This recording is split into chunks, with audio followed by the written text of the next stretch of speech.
Join our family of creators. Your support means the world to us. Subscribe now to the Content Creator channel.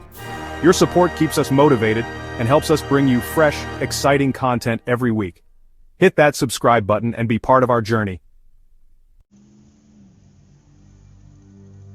In 2025, a single executive order by President Trump changed the landscape of U.S. refugee policy forever.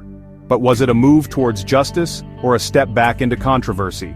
He granted asylum to 59 white South Africans, primarily Afrikaners. This move was formalized through Executive Order 14204, titled Addressing Egregious Actions of the Republic of South Africa. It was signed on February 7, 2025. The order cited concerns over South Africa's land expropriation policies and alleged racial discrimination against white farmers.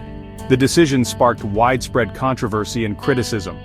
Critics accused the Trump administration of racial bias. They noted the contrast between the expedited acceptance of white South African refugees and the restrictive policies toward refugees from countries like Afghanistan and Haiti.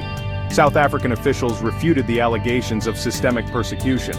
They argued that the U.S. policy misrepresented the country's internal affairs. The policy also raised concerns about the vetting process.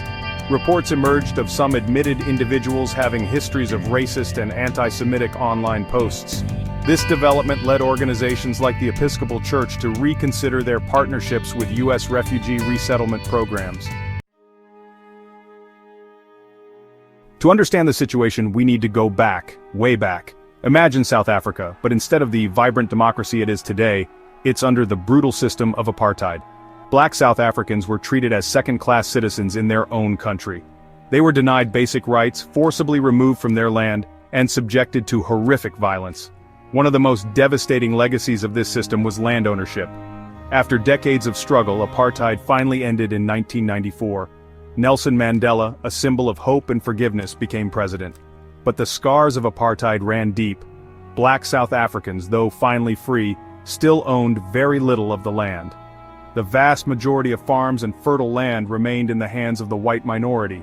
This inequality was a ticking time bomb, and everyone knew it. The question wasn't if land reform would happen, but how. Fast forward to 2018. South Africa's government, led by the African National Congress, was grappling with this very issue.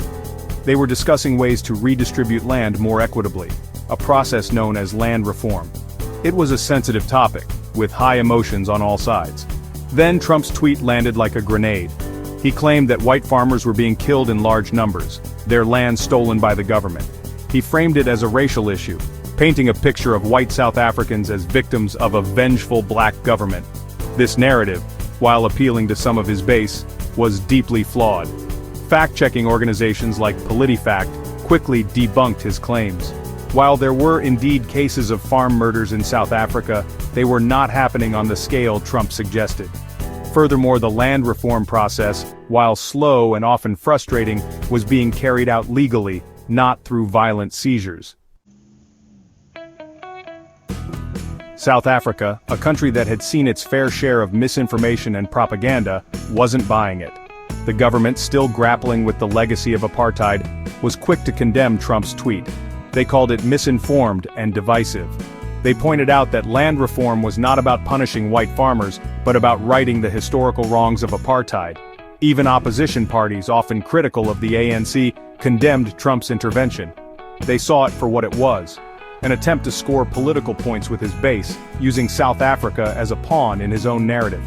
The South African media, known for its robust and independent reporting, was equally critical. They highlighted the inaccuracies in Trump's claims and provided context that was sorely lacking in his 140-character outburst. Section 5. American Echoes, from Fox News to fact-checkers. Back in the United States, the reaction was, well, pretty predictable. Conservative media, particularly Fox News, which had initially aired the segment that seemed to have inspired Trump's tweet, doubled down. They continued to paint a picture of white South Africans as victims, echoing Trump's claims of widespread violence and land seizures. Mainstream media outlets, on the other hand, pushed back. The New York Times, the Washington Post, CNN, they all ran fact checks debunking Trump's claims. They provided context highlighting the history of apartheid and the complexities of land reform. They interviewed experts who pointed out the dangers of Trump's rhetoric, especially in a country still healing from its racist past. Section 6. Refugee Policy, a Tale of Two Narratives. Here's where things get interesting. Despite Trump's tweet and his suggestion of offering refugee status to white South Africans, nothing actually happened. No new policies were put in place. No special program was created. In fact, during his presidency, Trump oversaw a significant reduction in the number of refugees admitted to the United States from all countries, not just South Africa. This discrepancy between Trump's words and his administration's actions speaks volumes. It suggests that his concern for white South African farmers was more about scoring political points than about actual policy changes. It was a way to appeal to his base, to stoke fears about immigration and racial tensions without having to actually do anything concrete. Section 7, 2025, a controversial arrival. Then came 2025.